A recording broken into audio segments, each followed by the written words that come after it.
हनुमान चालीसा के पाठ पर अब बिहार में भी सियासत शुरू हो गई है। बीजेपी के विधायक हरिभूषण ठाकुर बचौल ने कहा कि बिहार के कई जिलों में इस तरह हनुमान चालीसा नहीं पढ़ सकते। उन्होंने कहा कि किशनगंज, जोकीहाट, दरभंगा, बिस्फी, मधुबनी में आप हनुमान चालीसा नहीं पढ़ सकते हैं। कश्मीर फाइल्स की तरह बिहार फाइल्स भी बन सकती है। बीजेपी विधायक के बयान को बिहार के डिप्टी सीएम रेणु देवी ने उनका पर्सनल बयान बताया और कहा कि हनुमान चालीसा तो सब पढ़ते हैं, किसको पढ़ने की अनुमति नहीं है। रोजाना हर मंदिर में पढ़ा जाता है। देश की प्रभारी बन के आई कृष्णा गौड़ जी हमारी विधायक हैं, वहाँ की भोपाल की राज्य मंत्री हैं मध्य प्रदेश की, और बिहार की प्रभारी और ओबीसी मोर्चा के राष्ट्रीय उपाध्यक्ष हैं।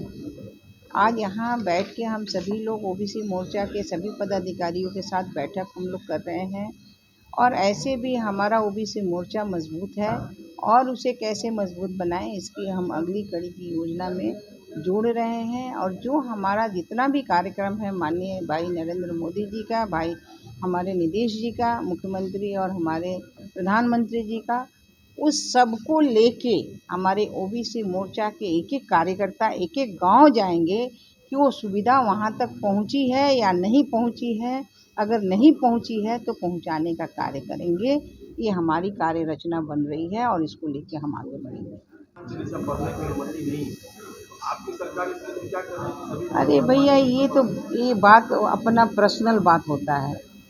हमारी कोई ये सरकार की बात नहीं, बचौल जी की पर्सनल बात है। हनुमान चालीसा तो हर आदमी पढ़ता है, किसको पढ़ने का अनुमति नहीं है, सब कोई पढ़ता है। हर मंदिर में हम पढ़ते हैं, हम रोज ही पढ़ते हैं।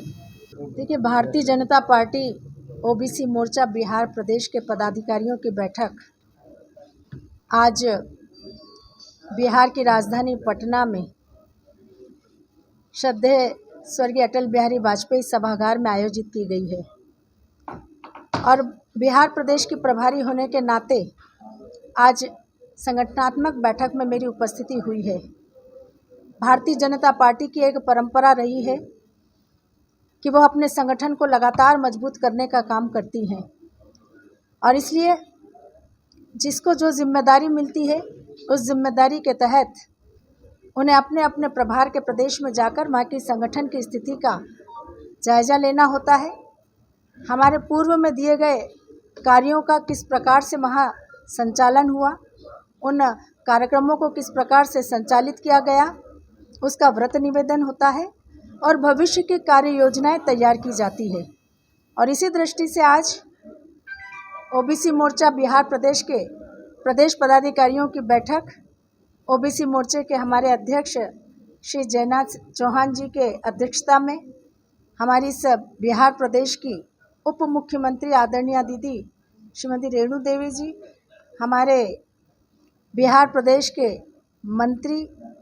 आदरणीय श्री प्रमोद कुमार राय जी और सभी वरिष्ठों के सानिध्य में आयोजित की जा रही है। मुझे पूरा विश्वास है कि जिस प्रकार का व्रत निवेदन यहाँ पर माननीय अध्यक्ष जी के द्वारा दिया गया, बिहार में ओबीसी मोर्चा नीचे तक अपना संगठनात्मक ढांचा तैयार कर चुका है और भविष्य की जो कार्य योजना हम बनाएंगे उसमें हमारा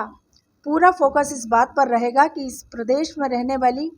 पिछड़ी अति पिछड़ी जातियों तक हम अपनी पार्टी की विचारधारा को पहुंचाएं, उन्हें विकास की मुख्य धारा से जोड़ें और भारतीय जनता पार्टी का ध्येय वाक्य सर्वस्पर्शी सर्वव्यापी भाजपा, इसको सार्थक करने का काम करें। मुझे पूरा विश्वास है कि अगला विधानसभा का चुनाव जब आएगा तो भारतीय जनता पार्टी ओबीसी मोर्चा बड़ी संख्या में हम इस प्रदेश में ओबीसी मोर्चे के माध्यम से बहुत अच्छा प्रदर्शन कर पाएंगे और हमारे पिछले से ज़्यादा अच्छा प्रदर्शन हम आने वाले चुनाव में करेंगे। प्रधानमंत्री श्री नरेंद्र मोदी जी द्वारा ओबीसी वर्ग के लिए पूरे देश भर में जिस प्रकार से जन कल्याणकारी योजनाएं लागू की गई, बरसों से लंबित ऐसे फैसले थे जो ओबीसी मोर्चा को, ओबीसी वर्ग को निश्चित रूप से आगे बढ़ाने का काम कर सकते थे, लेकिन पूर्व की कांग्रेस की सरकारों ने कभी भी ओबीसी वर्ग को आगे बढ़ने का अवसर नहीं दिया। पहली बार इस देश में प्रधानमंत्री श्री नरेंद्र मोदी जी के नेतृत्व में न केवल हमारे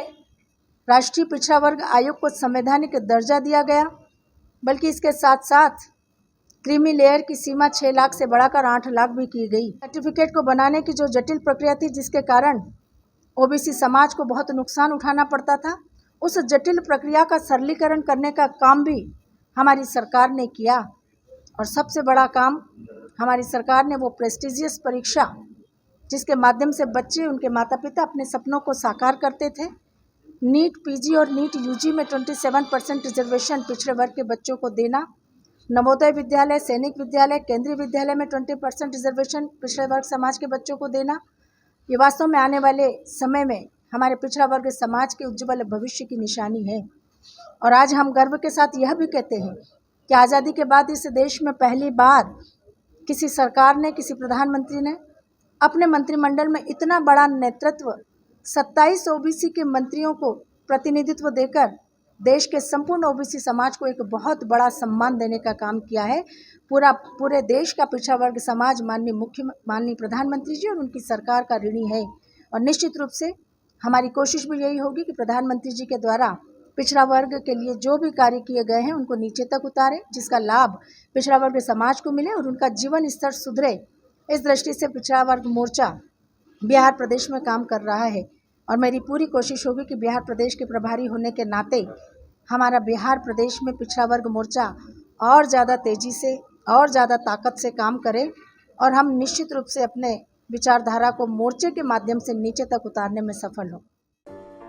अगर आपको हमारा वीडियो पसंद आया हो तो इसे लाइक करें, सब्सक्राइब करें और साथ ही बेल आइकन दबाना ना भूलें।